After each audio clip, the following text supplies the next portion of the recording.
निताई गौरी कृष्ण गाइए रे भजो राधे गोपाल कृष्ण गाइए गोविंद गोविंद गाइए रे भजो राधे गोपाल कृष्ण गाइए गोविंद गोविंद गाइए रे भजो राधे गोपाल कृष्ण गाइए भक्तों के प्राण कृष्ण गाइए रे भजो राधे गोपाल कृष्ण गाइए भक्तों के प्राण कृष्ण गाइए रे भजो राधे गोपाल कृष्ण गाइए कंसा के काल कृष्ण गाइए रे भजो राधे गोपाल कृष्ण गाइए कंसा के काल कृष्ण गाइए रे भजो राधे गोपाल कृष्ण गाइए हा कृष्ण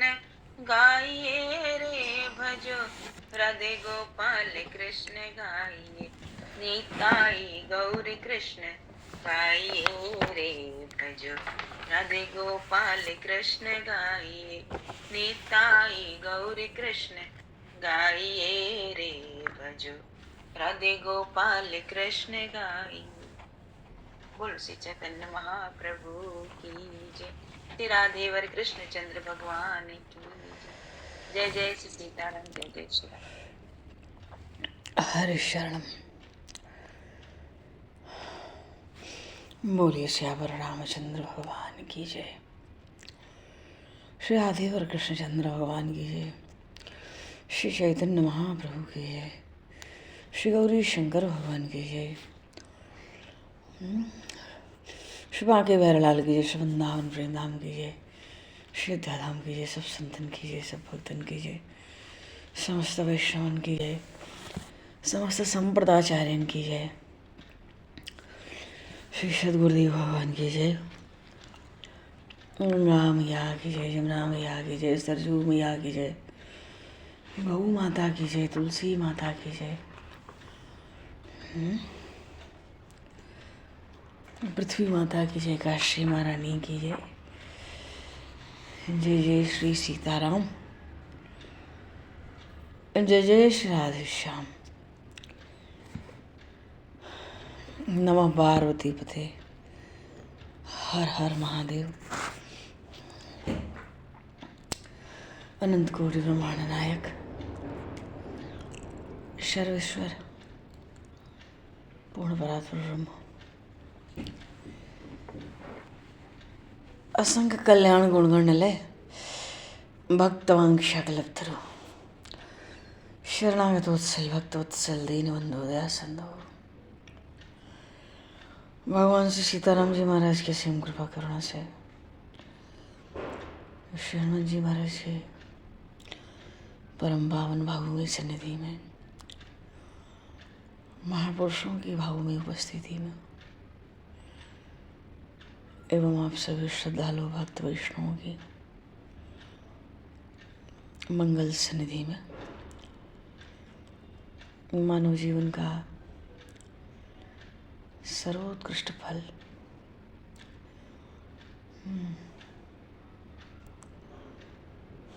भगवत गुणगान, भगवत स्मरण का लाभ हम सभी श्री चैतन्य महाप्रभु के लीला चरित्रों के माध्यम से प्राप्त करने जा रहे हैं। सर्वप्रथम आप सभी भक्तजनों के श्री चरणों में भगवत भाव से सादर वंदन, सादर नमन। आप सभी को यथायोग्य जय श्री राम, जय जय श्री राधे, हरि शरणम, जय हो। जय वराहपीडं नटवरवपुः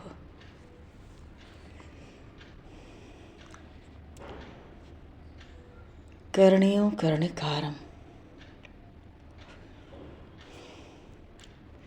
बिभ्रतभासः कनककपिशं वैजयन्तीं च मालां रन्ध्रान् वेणोर्धरसुधया पूरेण गोपवृन्दैः वृन्दारण्यं सवधर्मणम् प्राविशद गीत कीर्ति।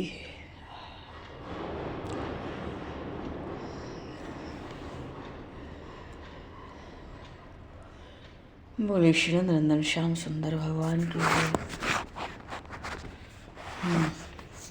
श्री चैतन्य महाप्रभु की जय। पूर्व प्रसंग में महाप्रभु संन्यास लेकर अपने भक्त साथियों के साथ उड़ीसा प्रांत में पहुंचे हैं और आनंद और प्रेम का वितरण करते हुए आगे बढ़ रहे हैं। प्रसंग आया श्री गोपीनाथ चीर चोर।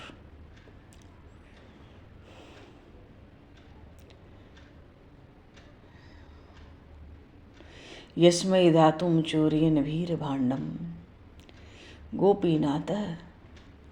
गोपीनाथः चीरचोरा विधोभूत। श्रीगोपालः प्रादुरासीत् वशः सन यत् प्रेम्णा तं माधवेन्द्रं नतोस्मि। जिन्हें चोरी से क्षीर का पात्र देने से, क्षीर का अर्थ है खीर, जिन्हें चोरी से खीर का पात्र देने से साक्षात गोपीनाथ भगवान क्षीर चोर कहलाए, जिनके प्रेम के प्रभाव से साक्षात श्री गोपाल जी प्रकट हुए, उन महामान्य श्रीमन माधवेंद्रपुरी के चरणों में हम बारंबार प्रणाम करते हैं।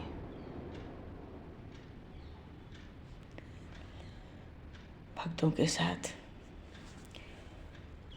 आनंद विहार करते करते बहुत से तीर्थों का दर्शन स्नान करते महाप्रभु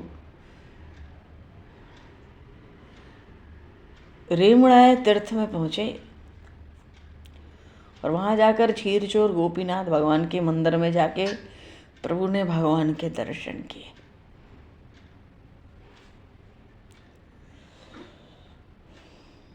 आनंद में विभोर हुए। प्रभु गोपीनाथ भगवान की बड़ी करुण स्वर से स्तुति करने लगे।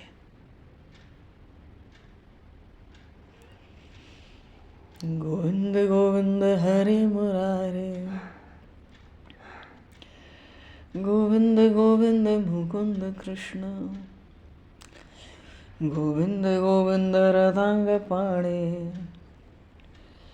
गोविंद दामोदर माधवेति, गोविंद गोविंद हरि मुरारे, गोविंद गोविंद मुकुंद कृष्ण, गोविंद गोविंद रतांग पाणे, गोविंद दामोदर माधवेति। बड़ी करुण स्वर से प्रभु अपने भाव विभोर अवस्था में श्री चैतन्य प्रभु भगवान गोपीनाथ के मंदिर में गोपीनाथ भगवान की गोपाल जी की स्तुति कर रहे हैं। स्तुति करते करते प्रेम में बेसुध हो गए। अंत में उन्होंने भगवान के चरण कमलों में साष्टांग प्रणाम किया और उसी समय भगवान गोपीनाथ के शरीर से एक पुष्पों का बड़ा भारी गुच्छा निकलकर ठीक प्रभु के, चैतन्य प्रभु के मस्तक के ऊपर गिर पड़ा। चैतन्य प्रभु का भक्ति भाव देखकर सब पुजार्थी दर्शनार्थी बहुत प्रसन्न हुए, महाप्रभु के प्रेम की सराहना करने लगे। और प्रभु ने भी उस पुष्प गुच्छ को भगवान की प्रसादी समझकर भक्ति भाव से सिर पर धारण कर लिया। कुछ देर मंदिर में भगवान भक्तों के साथ भगवान का कीर्तन करते रहे और अंत में वहीं पर रात को विश्राम भी किया कुछ दिन। तो नित्यानंद जी ने प्रभु से पूछा, प्रभु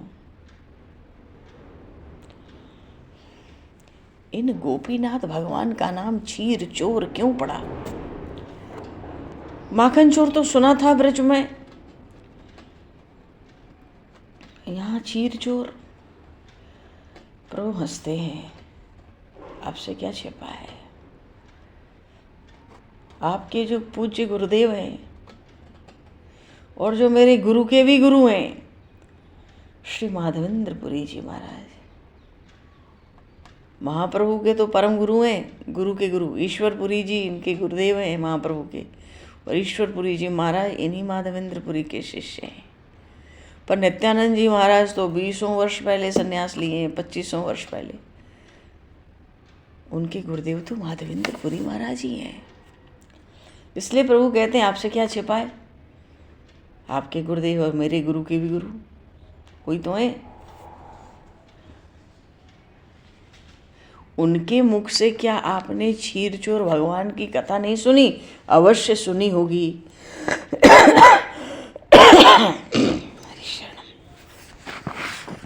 अब फिर भी आप अन्य भक्तों के कल्याण के लिए मेरे मुख से इस कथा को सुनना चाहते हैं। अब मैंने अपने गुरुदेव श्री ईश्वरपुरी जी के मुख से सुनी है, उसको सुनाता हूँ, सब सुन लो। हाँ, ऐसी कथाओं को तो बार बार सुनना चाहिए, महाप्रभु कहते हैं, क्योंकि ऐसी कथाओं के श्रवण से भगवान के चरण कमलों में प्रीति उत्पन्न होती है।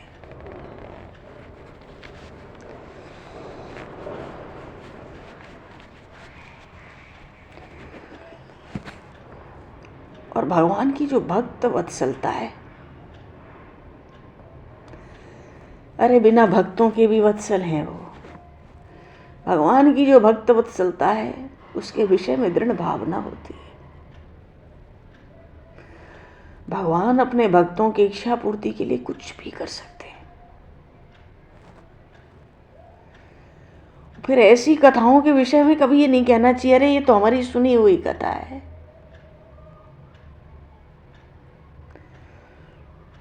इसे फिर क्या सुने? जैसे एक दिन भरपेट भोजन कर लिया, दूसरे दिन भोजन की इच्छा होती है ना, वैसे ही। हाँ, ऐसे ही भक्तों को भगवान के संबंध की कथाएं सुनने में कभी उपेक्षा नहीं करनी होती। जितनी बार सुनने को मिले सुननी चाहिए। भगवान और भगवान के भक्त संबंधित कथाएं, इनके संबंध में सदा तृप्त बने रहना चाहिए। तो महाप्रभु कहते हैं हाँ भाई ठीक है, मैं क्षीर चोर गोपीनाथ के उस पुण्य कथा को सुनाता हूँ, आप सब ध्यानपूर्वक सुने। सब भक्त बड़े उत्साहपूर्वक प्रभु के मुख की ओर देखने लगे, और भी 10-20 भद्र लोग वहां आ गए, कथा सुनने के निमित्त बैठ गए, क्यों दर्शन से ही व्याकुल थे उनके। ऐसा सौंदर्य, और फिर वही कथा सुना रहे, कथा सुनेंगे, और भी लोग बैठ गए। वैसे किसी भी तीर्थ स्थान में जाकर उसका महात्म जरूर सुनना चाहिए।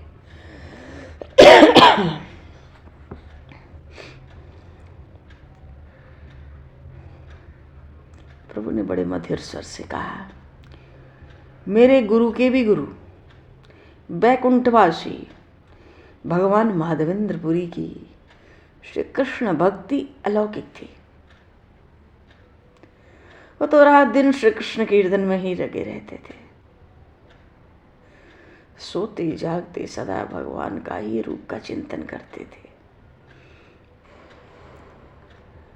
उनकी जिह्वा को भगवान के नाम का ऐसा चस्का लग गया था, वो कभी खाली नहीं रहती थी।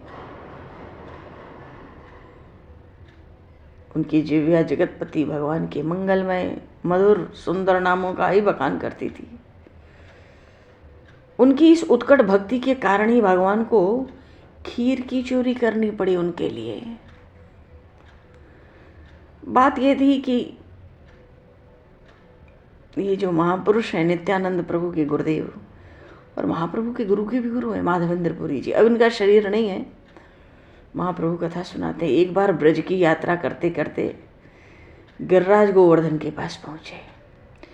बोलिए श्री गिरिराज महाराज की जय। अब गिरिराज जी की ऐसी छटा देखकर मंत्रमुग्ध हो गए, वहीं पास में विचरण करने लगे। तो एक दिन उन्होंने गिरिराज जी के पास ही जंगल में एक वृक्ष के नीचे निवास किया। तो उनकी जो वृत्ति थी वो अयाचित वृत्ति थी, मानो वो एक ऐसे सन्यासी महात्मा थे, वो भिक्षा करने भी नहीं चाहते थे, बैठे बैठाए जहाँ जो मिल जाए। वो रहते जंगल में ही थे, गांव में रहते नहीं कि अपने आप कोई दे जाए, पूछ ले बाबा कछु खायो कि ना है। तो उनकी जो वृत्ति थी वो अयाचित थी। महाप्रभु तो भिक्षा को जाते हैं, सन्यासी भिक्षा को जाते हैं, कितनों ने मठाश्रम बना रखे, पर माधवेंद्रपुरी भिक्षा भी नहीं करते थे।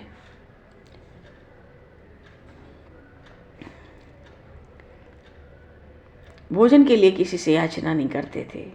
प्रारब्धवश जो मिल जाए, अजगर करे न चाकरी, पंछी करे न काम, दास मलूका कह गए सबके दाता राम। ऐसी वृत्ति थी उनकी। जो मिलता संतोष पूर्वक पा लेते और समय बिता लेते। उस दिन उनको दिन भर कोई आहार नहीं मिला। शाम के समय वृक्ष के नीचे, अब जंगल में शाम को अब और कौन आएगा, अब तो आज उपवास हो गया, तो भगवान के नामों का उच्चारण कर रहे थे। पर उनको किसी के पैरों की आवाज़ सुनाई पड़ी। चौंक कर पीछे देखने लगे। चौंकना इसलिए हुआ क्योंकि वो थोड़ा जंगल सी जगह थी, और वो भी शाम को। गांव के लोग भी नहीं आते। चौंक कर पुरी महाराज ने पीछे देखा। देखते हैं एक काले रंग का 11-12 वर्ष की अवस्था का बालक हाथ में दूध का पात्र लिए उनकी ओर आ रहा है। अब शरीर का रंग काला था ना, तो बालक के चेहरे पे एक अद्भुत तेज प्रकाशित हो रहा था।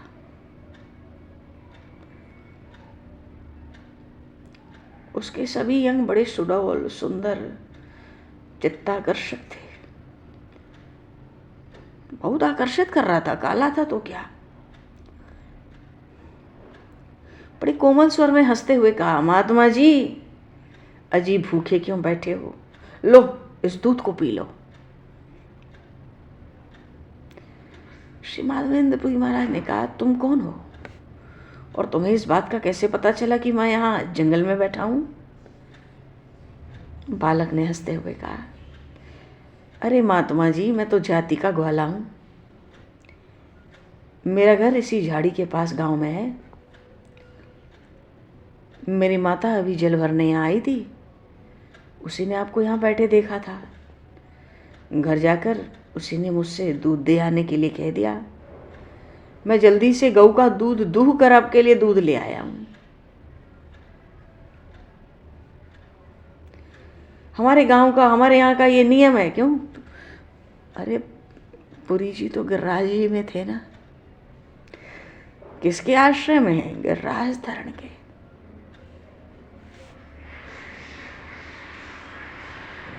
प्रभु कहते हैं हमारे गांव का नियम है, कोई भूखा नहीं सोता। जी ब्रज में कोई भूखा नहीं सोता। सबकी जिम्मेदारी श्री जी पर है यहाँ।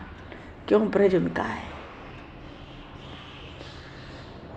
जो यहाँ रहते हैं उनकी छोड़ो, जो आते हैं जाते हैं, समझते हैं या नहीं समझते हैं, पर ब्रज में आते ही हर कोई राधे राधे करता है।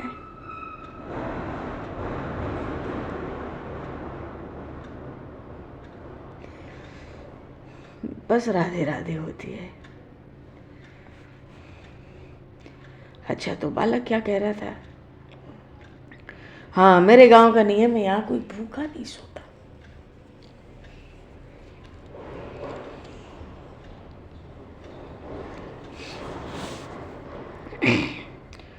जो मांगकर खाते हैं उन्हें हम रोटी दे देते हैं, और जिनका अयाचित व्रत है उन्हें उनकी इच्छा के अनुसार दूध, फल या अन्न से बने हुए पदार्थ दे आते हैं। आप इस दूध को पी लो और फिर मैं आकर इस पात्र को ले जाऊंगा। इतना कह के बालक चला गया। वस्तुतः जब उस बच्चे ने कहा कि मैं आकर पात्र ले जाऊंगा, थोड़ी सी तसल्ली हुई श्री माधवेंद्रपुरी जी को। पुरी महाशय ने दूध को पिया।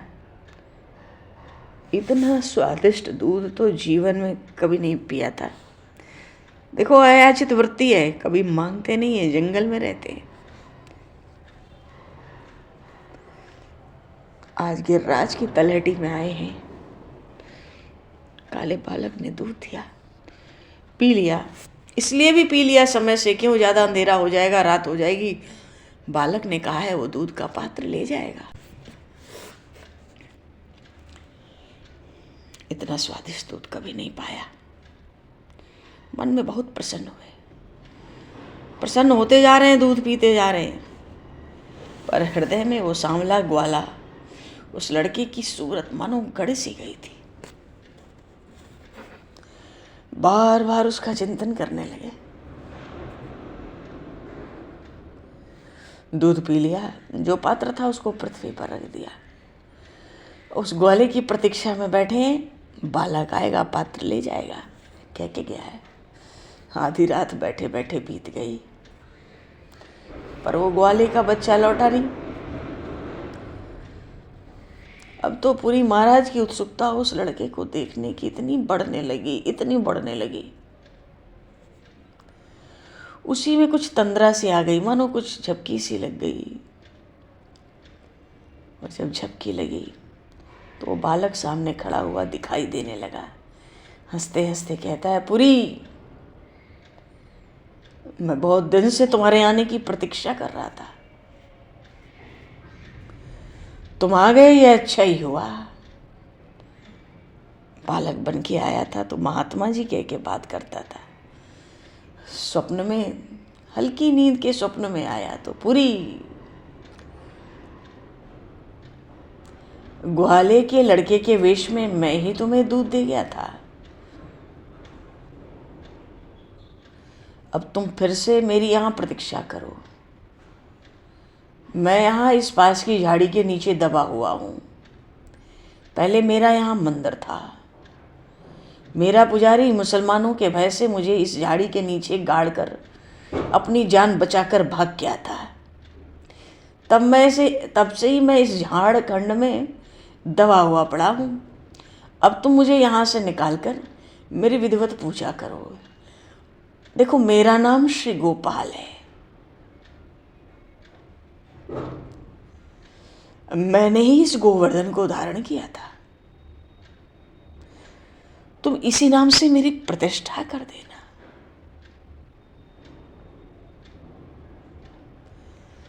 बोली श्री राज महाराज की जय, गोपाल जी की जय। इतना कह के वो बालक पुरी का हाथ पकड़कर उस झाड़ के, उस कुंज के पास ले गया और वो स्थान भी दिखा दिया। अब तो महाराज की पूरी आंख खुली। वो तो बालक की प्रतीक्षा में आधी रात कर दिए, अब पूरी आंख खुली। सोचते हैं स्वप्न है, स्वप्न था कि सत्य था, क्या था? पूरी आंख खुली, चारों ओर देखने लगे, कोई नहीं था।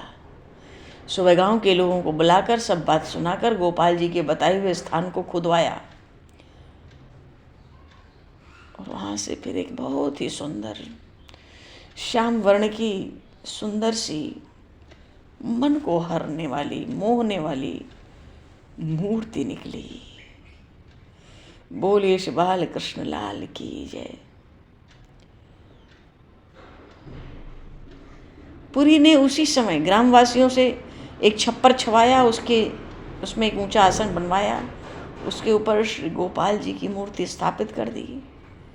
विधिवत भगवान को पंचामृत स्नान कराया, बहुत दिन से दबे थे। फिर शीतल जल से भगवान के श्री विग्रह को खूब मल मल कर धोया।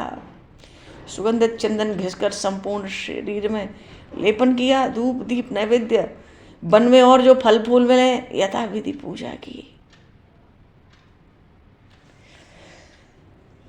अच्छा, नाम तो प्रभु बता गए थे कि मेरा नाम श्री गोपाल है। मैंने ही गिराज उठाया। तो पुरी जी ने सोचा, ब्रज में गोपाल जी को बड़ी भूख लगती थी, बालक थे। उन्होंने अगले ही दिन कहा अन्नकूट उत्सव होगा। गिरिराज पूजन पर अन्नकूट तो होता ही है। गांव में जितने ब्राह्मण थे सबने कह दिया, यथाशक्ति अपने अपने घर से भोजन लेकर अपनी अपनी स्त्रियों के साथ यहाँ पर रुचि के अनुसार तरह तरह के व्यंजन हम लोग बनाएंगे, बनवाएंगे। केवल ब्राह्मणों को आज्ञा दी पुरी महाराज ने गांव के। कि तुम्हारी ब्राह्मणियों के द्वारा ही भोजन बनना चाहिए और कोई भोजन का अन्नकूट में भोग नहीं लगाऊंगा। तो सबने उनकी आज्ञा सिर पर रखी है। अपने अपने घरों में बड़े बड़े घड़ों में दूध दही घी भर भर के पूरी जी की कुटिया के पास लाए और भोजन वहीं बनना था मंदिर के बाहर। हाँ, ग्वालों ने अपने घर का सब दूध दे दिया, दुकान वालों ने अपना चावल बूरा घी ये दे दिया, पर बनाना था सुपात्र जो ब्राह्मण है उनकी स्त्रियों को। वो आकर अपनी इच्छा के अनुसार सुंदर सुंदर भोग बनाने लगी। यज्ञ पत्नियों का जब भागवत में प्रसंग आता है तो वहाँ भी ब्राह्मणों ने तो भगा दिया, ग्वाल वालों को भोजन नहीं मिलेगा, जाओ यहाँ से, हम यज्ञ में दीक्षित थे।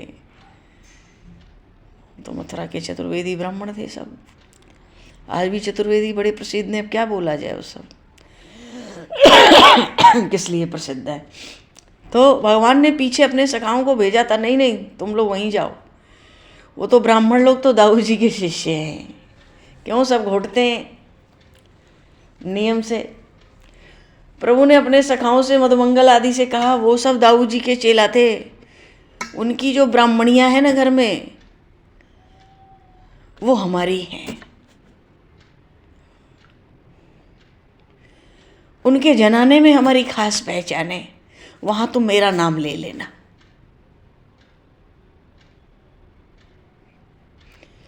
बहुत से प्रसंग आते हैं, देखो ये भी प्रसंग ऐसा है। गोपाल जी की इच्छा है ब्राह्मणों की जो पत्नियां हैं उनके हाथों का बना भोजन खाऊंगा, अन्नकूट। तो शुद्ध भावना के अनुसार भक्ति भाव से सबने बनाया। कोई तो फ्लौरीदार बढ़िया कड़ी, कोई मूंग के उड़द के बड़े, कोई दही बड़े, कांजी के बड़े, सौंठ के बड़े बना बना कर रख रही हैं। कोई पूरी कचौड़ी, मालपुआ, मीठा पुआ, बेसन का पुआ, बाजरे की टिक्कियाँ, क्या क्या, बेसन के लड्डू, मूंग के लड्डू, सूजी के लड्डू, चूरमा के लड्डू। कोई लड्डुओं का ही भोग तैयार कर रहे हैं, कोई बड़े का भोग, कोई कड़ी, कोई तरह तरह के साग, खट्टे मीठे और रायते बना बना के एक और सब रखते जा रहे हैं। कोई छोटी बड़ी बाटियाँ उनको घी के पात्र में डुबो कर रखती जा रही हैं। कोई हाथ मीज कर चूरमा बना रही हैं, कोई पतली पतली फुल्कियाँ पका रही हैं, कोई तो मोटे मोटे रोट बना करके भगवान को खिलाना चाहती हैं। कोई कांगनी का भात, कोई बाजरे का भात उबाल रही है।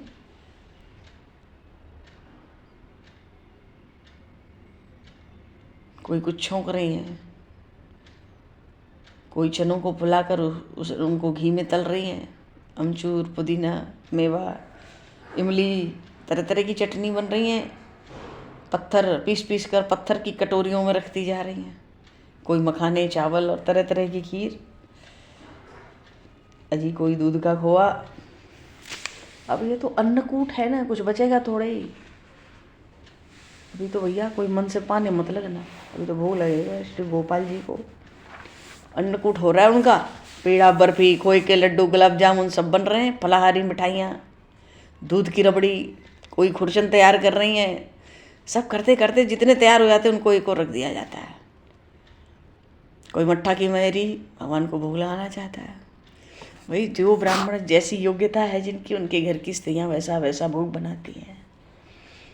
सुंदर सुंदर तरह तरह के चावल। कोई कोई तो रोटियों को दूध में मीज कर फुला रही हैं उनको दूध में।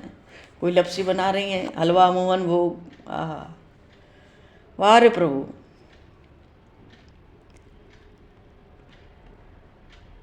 उन्होंने क्या बनाए?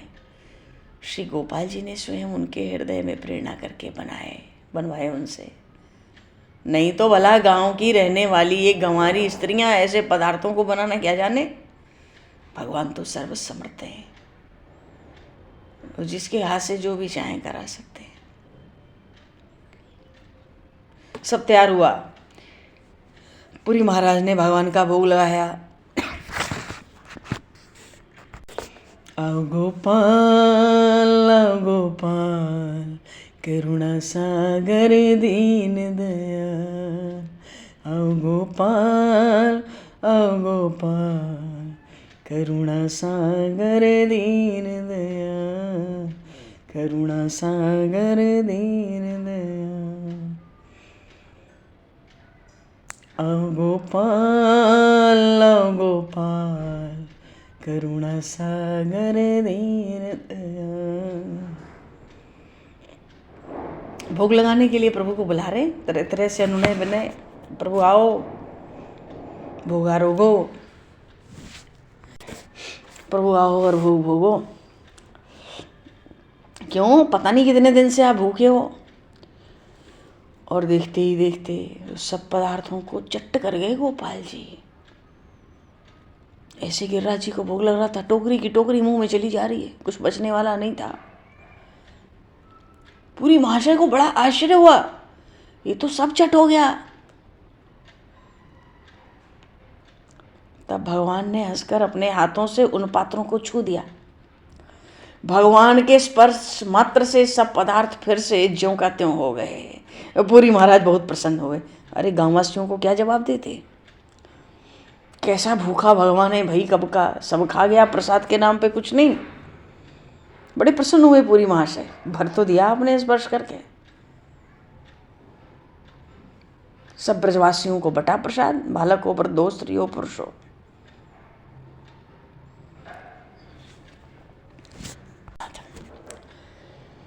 तो सबको बटा महाराज। अब पूरी महाराज ने भगवान गोपाल जी को प्रकट किया ना, ये समाचार दूर दूर तक फैल गया। हजारों लोग आते ब्रजवासी दर्शन करने। उस दिन तो जो आता उसको भरपेट प्रसाद मिलता। अरे रात तक हजारों आदमी आते जाते रहे और सबको प्रसाद मिला, कोई भी प्रसाद से विमुख नहीं गया।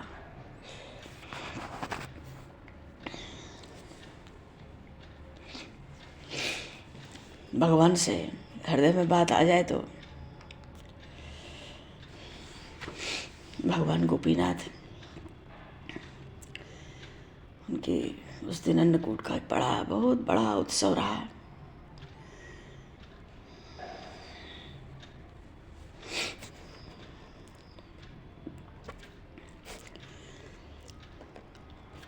ये तो गोपाल भगवान है, इनका अन्नकूट कर रहे हैं पूरी महाराज। बड़ी अन्नकूट की धूम हुई, समाचार दूर दूर फैला। मथुरा के बड़े बड़े सेठ, क्यों गिरिराज जी में प्रकट भय ना, मथुरा के बड़े बड़े सेठ गोपाल जी के दर्शन को आने लगे। सोना चांदी हीरा जवाहरात सब तरह तरह के वस्त्र आभूषण भेंट होने लगे। सबने मिलकर गोपाल जी का बड़ा विशाल मंदिर बनवा दिया। सब पुण्यवान पुण्यात्मा लोग थे। ब्रजवासियों ने एक एक दो गाय मंदिर में भेंट कर दी। हजारों गौएं हो गई मंदिर की। पूरी महाराज बड़े भक्ति भाव से भगवान की सेवा पूजा करने लगे। उनका शरीर क्षीण हो गया। सोचते थे कोई योग्य शिष्य मिल जाता, फिर सेवा पूजा में आराम हो जाता। तो गौड़ देश के 2 युवक आकर उसी समय शरणागत हो गए। पूरी महाशय उनको योग्य समझे, दीक्षित कर दिए और उनको गोपाल जी की पूजा का काम सौंप दिया। 2 वर्षों तक तो पूरी महाराज वहीं रह के गोपाल महाराज की, गोपाल भगवान की सेवा पूजा करते रहे। और ये इनको हल्का मत समझना है गोपाल जी को। अब तो ये लीलाएं करेंगे, ये तो गजब लीलाएं करते हैं, बहुत लीलाधारी। और फिर ब्रज के बिहारी हैं, वो गिरिराज की तलेटी में प्रकट भय श्री गोपाल जी, ब्रज के बिहारी हैं। एक दिन माधवेंद्रपुरी जी को स्वप्न दिया, देख भाई चलो ये भी एक लीला है।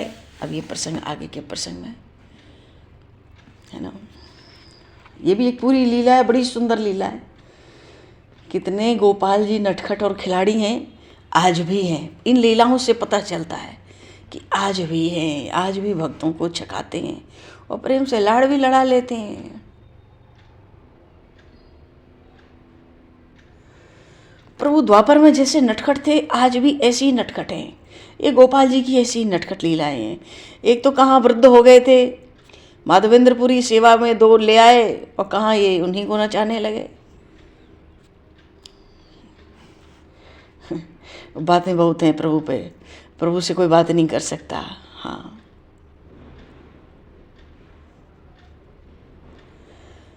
हम कहीं भी वैसे भी दर्शन को जाते हैं, भगवान पे खूब श्रद्धा भक्ति विश्वास लेकर जाएं, तो आज भी हर मंदिर में चमत्कार है, हर एक मंदिर में प्रभु साक्षात विराजमान है। जो जैसी भावना लेकर जाता है वो वैसा प्रसाद लेकर आता है। प्रसाद का अर्थ केवल भोज्य सामग्री से नहीं है, भावना के अनुसार भगवान उसको फल देते हैं, श्रद्धा के अनुसार। ये तो गोपाल जी खुद के ऊपर के, उनको स्वप्न में कहा इतने दिन पृथ्वी में गड़ा था, शरीर जल रहा है, शरीर में दाह हो रही है। ठीक है महाराज, चंदन से घिस देंगे। नहीं नहीं, तुम जगन्नाथपुरी जाओ, वहाँ से मल्यागिरी का चंदन लाओ, हमारे शरीर में लेपो, तब मेरी गर्मी शांत होगी। कर लो बात। 2 शिष्यों को पूजा का काम दे दिया, और इनको लगता था वृद्ध हो गया हूँ, सेवा में कोई आ जाए सहयोग के लिए, तो इनको अकेला ही वहाँ से वृंदावन से गिरिराज जी पैदल ही चलते थे पहले। जाओ, दाह नहीं मिटानी है, उनको तो वही चाहिए जो चाहिए। गोपाल जी नाम बता दिया तो ये हट करेंगे, बाल लीलाएं करेंगे। सो करने लगे। मालूम है बूढ़ा है, थक रहा है, वो सेवा पूजा में ही थक जा रहा है, काम मंदिर का बहुत बढ़ गया, हल्का होना चाहता है, इसको और काम दे दो। चेला लोगों को तो रख लिए प्रभु की, ये सेवा करेंगे, तुम जाओ जगन्नाथ जी, मल्यागिरी का ही चंदन लाना और उसी को अपने हाथ से घिसना, और फिर हमारे शिव विग्रह को हम उसको बढ़िया ठंडे ठंडे चंदन से लेप करना, तब मेरे शरीर की जलन मटेगी। दूसरा उपाय नहीं, तो जाना तो पड़ेगा, कोई विकल्प नहीं है। प्रसन्न होकर चले, नीलाचल की ओर चले। बोली श्री जगन्नाथ भगवान की जय, श्री गोपाल जी महाराज की जय। हाँ, एक चीज़ ये कह रहे हैं, बहुत आवश्यक बात है, कल थोड़ा सा कथा के समय में परिवर्तन कर लिया जाए। हम 4:30 तक कल खाली हो जाना चाहते हैं, तो ऐसा करो कि 3:45 का समय कर दो, बस 15 मिनट पहले कर दो, जिससे 4 बजे ये कथा आरंभ हो जाए चंदन लाने की जगन्नाथ जी से, और यही लीला पूरी हो जाए तो 10 मिनट कीर्तन हो जाएगा और आधे घंटे कुछ कथा हो जाएगी। थोड़ी सी व्यस्तता है तो कल का समय कथा का 3:45 से 4:30 कर दो, और फिर भजन कीर्तन तो होंगे ही, खूब भजन। जीवन ही है भजन कीर्तन के लिए।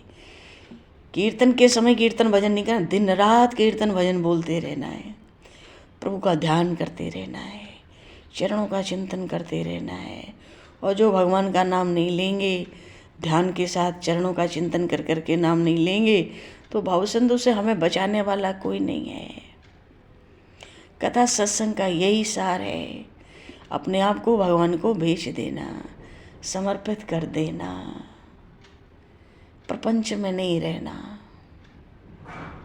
प्रारब्ध हो तो भी भगवान के चरण कमल को पकड़ के रख के रहना, और दूसरा कोई आश्रय नहीं है, उपाय भी नहीं है। तो कीर्तन भजन को जितना अधिक से अधिक हो सके भगवान नाम का आश्रय, भगवान का ध्यान चिंतन, वो प्रभु की कृपा से होगा। करें करामें भंजन सोई, उमा राम गति लखै न कोई। ऐसा सृष्टि में कोई कार्य नहीं है जो प्रभु की प्रार्थना करने से उस कार्य के लिए वो काम न हो जाए। बार बार प्रभु से रिक्वेस्ट करने से ऐसा नहीं है कि नहीं होता, होता है। तो क्या कह रहे थे? हाँ,